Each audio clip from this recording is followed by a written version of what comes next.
Está na hora do Produtor Quer Saber. Hoje vamos conferir a primeira parte da palestra do coordenador de produção animal da CNA, Juliano Hoffmann, durante o programa Diplomatas no Campo, sobre bem-estar animal. O encontro é o resultado de uma parceria entre o Instituto Rio Branco e a CNA. A coordenação de produção animal, ela, fora tratar de sistemas internos, ela auxilia a Superintendência de Relações Internacionais nessa questão sobre os assuntos relacionados à pecuária brasileira. E uma das funções dela é representar internacionalmente a CNA ou a pecuária brasileira, né? Então, vou citar dois eventos importantíssimos que ocorreram na América Latina e que envolvem relações internacionais, que é a Comissão Pan-Americana de Inocuidade dos Alimentos, chamada COPAIA, onde tivemos representantes, onde representamos os produtores brasileiros, a reunião interamericana ministerial de saúde e agricultura. Acredito que, assim como os vegetais, se não mais, a pecuária está diretamente relacionada à parte de saúde da população, né? Ou seja, tanto a transmissão de doenças quanto na alimentação correta dessa população.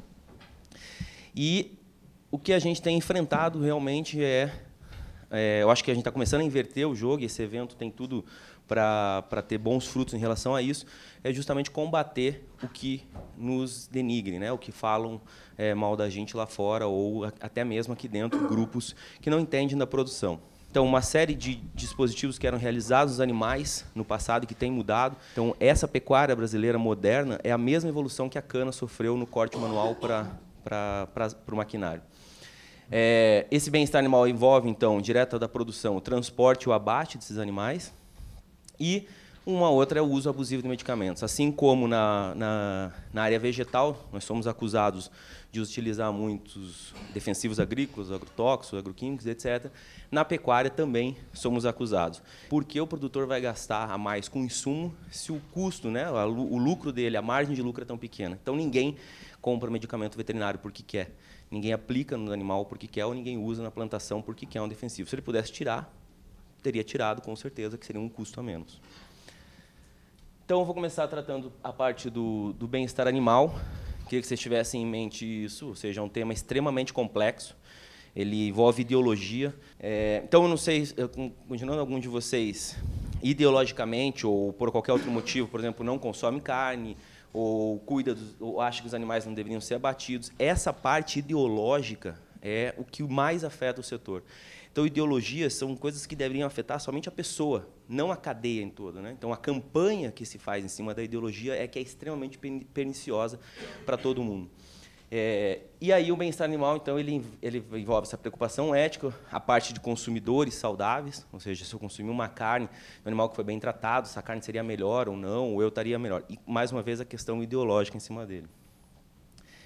E aí surge, na década de 90, um conceito das 5 liberdades, né? Então, as 5 liberdades, que se vocês puderem acompanhar aí, já foram debatidas em inúmeras instâncias, Congresso Nacional, etc., de iniciativas que gostariam de colocá-las em leis. E vários especialistas opinaram que isso não deve ser feito em nenhum momento, porque é impossível garantir as 5 liberdades. Se vocês aplicarem elas a vocês não vão conseguir ter essas 5 liberdades. Principalmente no que envolve os estados mentais. Vocês estão sempre preocupados com a prova, com a matéria do Instituto Rio Branco, vocês estão preocupados com contas para pagar, ou seja, esse estado mental, onde a população tenta colocar quesitos humanos nos animais, é impossível de cumprir, é impossível de mensurar.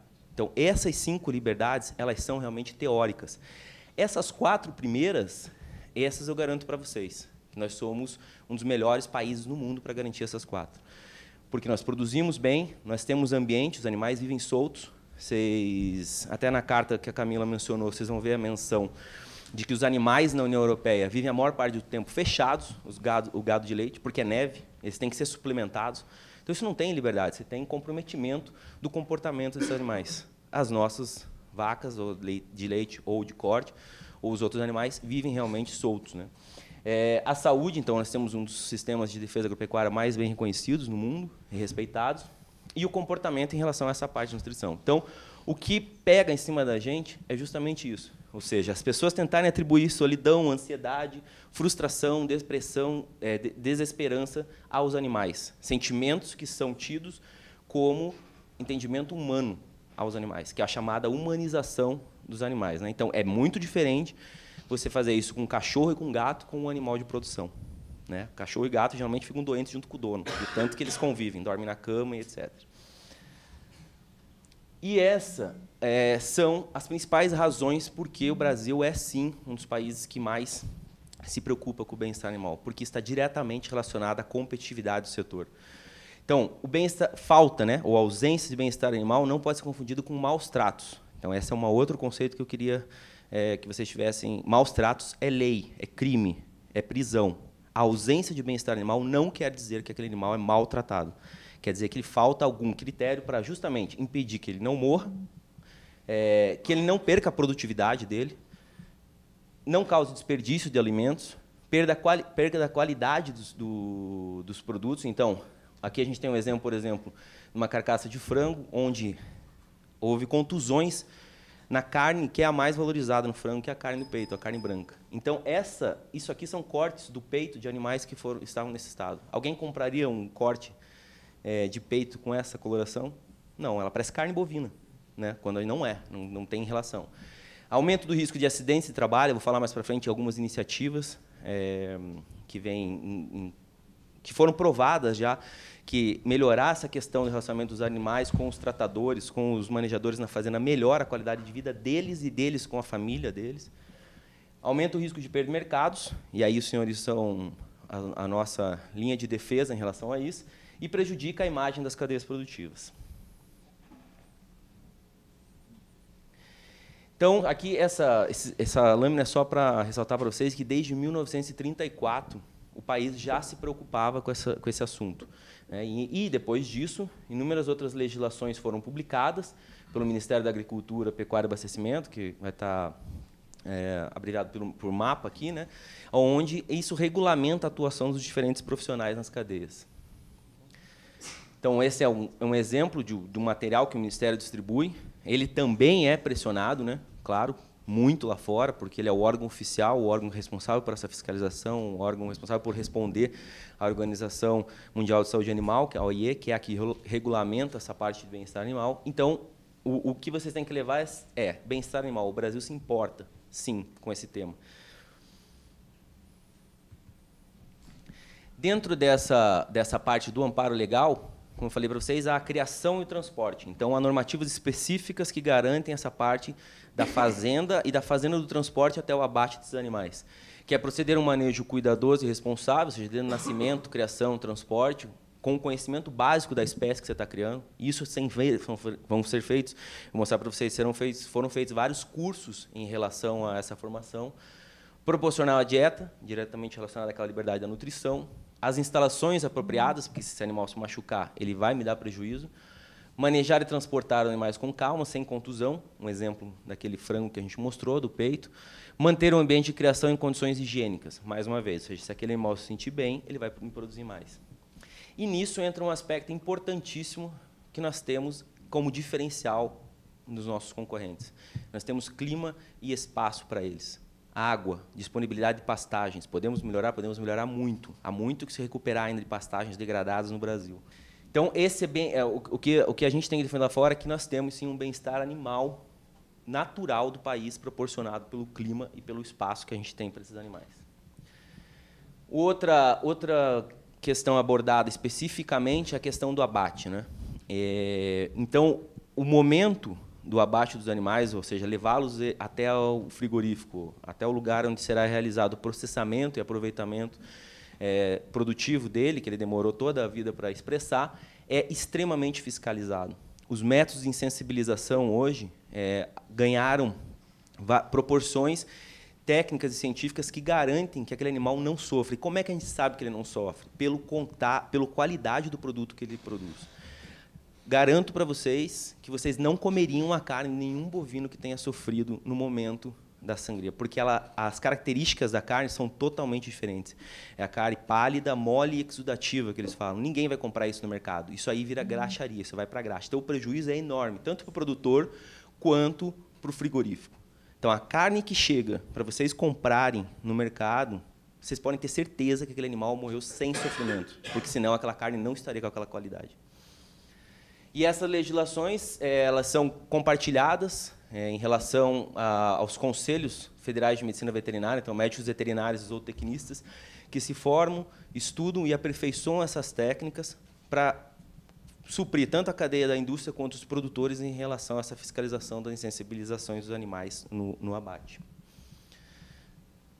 E aí uma série de publicações, ou seja, uma política pública com amparo científico. Diversas universidades fizeram cartilhas nas diferentes fases de vida desses animais, justamente para orientar as pessoas que estão no dia a dia com eles.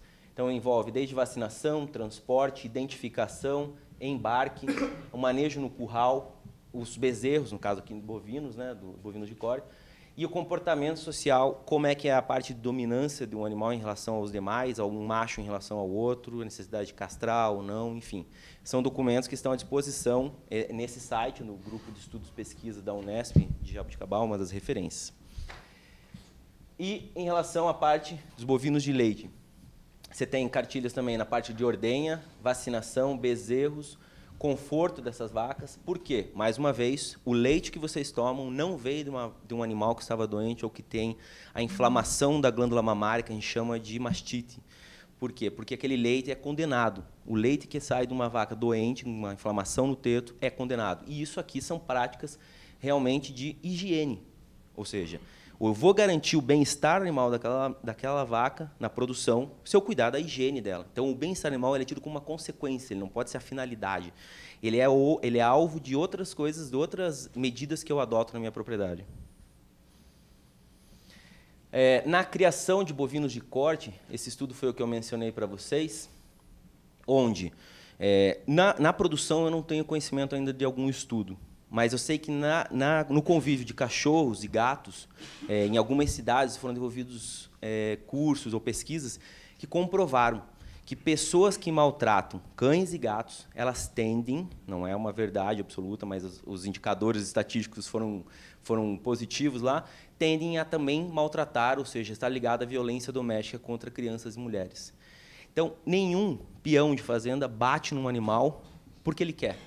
Ele bate naquilo porque ele foi ensinado aquilo. Ele veio de uma cultura onde tratar os animais, onde o animal ele acha que aquele bovino é bruto, por exemplo, e que ele tem que ser maltratado com um porrete, com uma marreta, com algum pedaço de pau.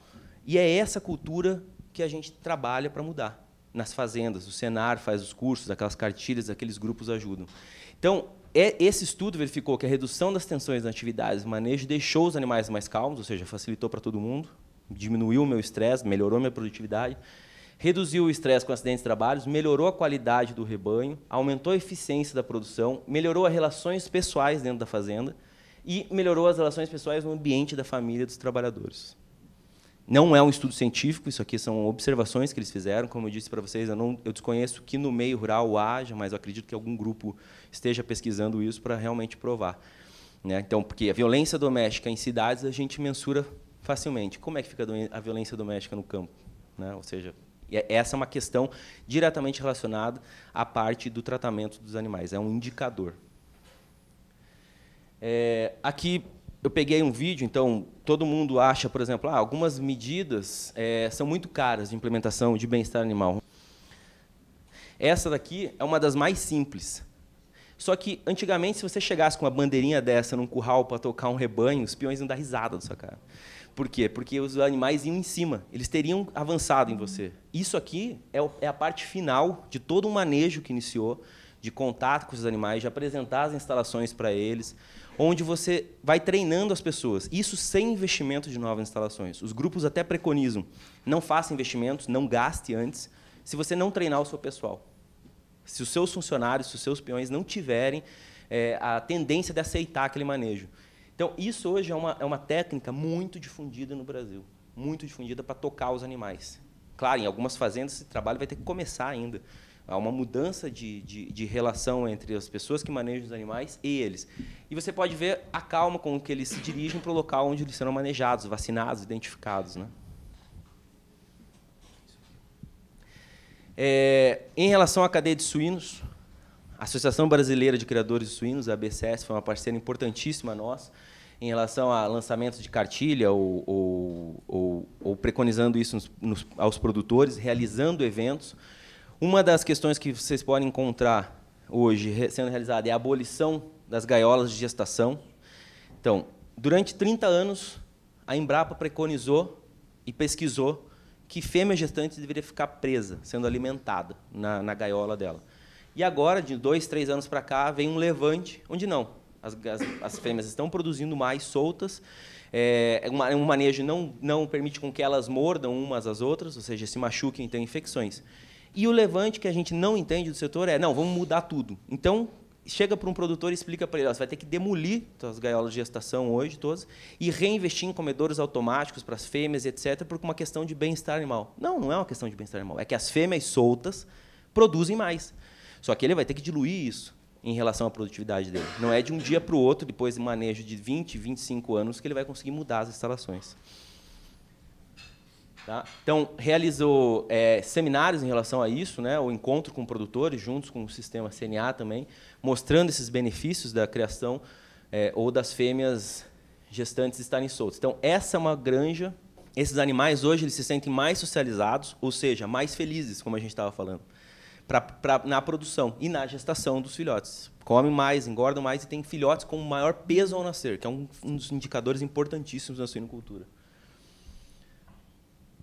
Em relação aos avicultores, as aves, um grande parceiro, a Associação Brasileira de Proteína Animal. Então, foi umas iniciativas que começaram desde 2008 e hoje estão bastante difundidas, que é o protocolo de bem-estar animal para frangos. Então, aqui tem uma série de princípios que se baseiam naquelas 5 liberdades e que têm indicadores para serem acompanhados dentro da granja, né? Ou seja, como aquelas pessoas que manejam conseguem mensurar isso nos animais que eles estão trabalhando. Dentro das aves de postura, então, frangos, galinhas que produzem ovos, a questão hoje é a de também criá-las soltas dentro dos ninhos. Então, há um levante também mundial em relação a você não ter mais as fêmeas poedeiras presas nas gaiolas colocando os ovos. Permitir com que elas se socializem, né, umas com as outras e se dirijam ao ninho quando tiverem a vontade de colocar os ovos ou tiverem dispostas a colocar os ovos. Essa é uma técnica também que o setor apoia. Então, o Brasil é parceiro nessas iniciativas. A única coisa é que não dá para fazer em 2, 3 anos, 4, 5 anos, como eles querem. Então, vocês vão ver algumas iniciativas. Burger King, McDonald's, proíbe ovos de galinhas presas. E aí, eu vou comprar da onde? Se 90% do setor, dos principais produtores, produzem hoje galinha presa. Então, esse tipo de iniciativa ela força o setor a uma mudança onde a gente é acusado de estar produzindo ovos de galinhas presas, quando não é verdade. Foi preconizado ao setor que produzisse assim durante muitos anos. Essas são algumas ações nessa mudança de paradigma, nessa mudança, nessa educação, reeducação, tanto das pessoas de manejo quanto dos produtores. E, nesse assunto, que esses últimos slides dessa parte do bem-estar animal que eu gostaria que vocês levassem qual que é a visão do setor produtivo? Os consumidores, cada vez mais, estão preocupados com o bem-estar animal, dos animais de produção. E, sim, o setor produtivo tem demandado um número cada vez maior de regulamentações que melhorem a vida desses animais.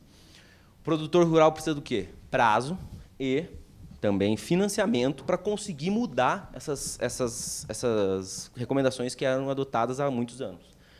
A evolução tecnológica vem acontecendo com a adoção de novas tecnologias e muitas delas, vocês viram, simples. Claro, uma granja daquela ali de suínos e a de aves é um investimento tecnológico, é um investimento, é um custo muito maior. Mas uma bandeira para tocar os animais não pode ser tido como um manejo que não seja preconizado ou utilizado. O bem-estar animal é individual, ou seja, não é algo que a gente vai proporcionar ao animal. Ele está intrínseco ao que aquele animal tem de entendimento do setor, do relação onde ele está, com os animais que estão lá, critérios de dominância, etc. A ausência de bem-estar animal não pode ser confundido com crueldade, então isso eu falei para vocês. a humanização deve ser evitada, justamente para a gente tentar atrelar, esse animal está depressivo, esse animal está frustrado, esse animal está... Se a gente fizer aqui, como eu falei, nenhum de nós tem aqueles 5 liberdades. Nenhum ser humano tem. Ainda faltam pesquisas científicas que atendam essa viabilidade. As pesquisas ainda no Brasil são recentes, mas os avanços são notáveis. E isso reflete diretamente na produtividade. Nós não teríamos o papel que nós temos hoje na agropecuária mundial de produção de proteína animal se nós não tivéssemos uma preocupação com o bem-estar do nosso rebanho. Então, esse é um discurso que vocês podem expressar com toda certeza, com toda a confiança lá fora, quando vocês forem discutir isso. É impossível produzir o que nós produzimos se nós maltratássemos os animais. Generalização de casos pontuais, então, vocês devem ter acompanhado, caminhão tomba no rodoanel, derruba os suínos, ou vídeo, um peão arrastando um bezerro dentro da mangueira ou do curral lá de manejo da fazenda. Esses casos ganham uma mídia absurda.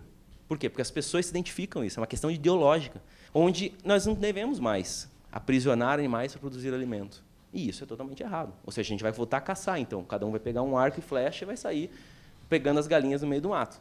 Né? Porque essa tecnologia que nos levou a fazer isso é justamente o que garante a proteína animal a esse preço que a gente tem. E o que a gente precisava de vocês lá fora? É justamente isso. Ou seja, a União Europeia é uma dos blocos aí, dos atores mundiais que mais aponta o dedo nos outros. E é um dos que menos tem disponibilidade de clima e espaço para conferir bem-estar animal ao rebanho deles. Já tentou, por mais de uma vez, incluir bem-estar animal em regras da Organização Mundial do Comércio, alegando preocupação dos consumidores e impacto na produtividade, na competitividade da indústria deles, dizendo que eles não tinham competitividade porque lá eles têm muita preocupação com o bem-estar animal, por isso o produto deles é mais caro. E a gente gostaria dessa parte de vocês é justamente isso, ou seja, a OMC não pode, no momento, regulamentar o bem-estar animal, o comércio com base no bem-estar animal. Há o quê? Necessidade, isso já existe em relação ao Brasil e outros países, de cooperações técnicas para se conhecer o manejo. E quando se conhece o manejo, eles saem daqui frustrados com o que eles vão encontrar no país deles. Porque ninguém cria os animais do jeito e tem essa disponibilidade de espaço, por exemplo, de bovinos, para colocar os animais no sol e a um pasto de qualidade que a gente tem.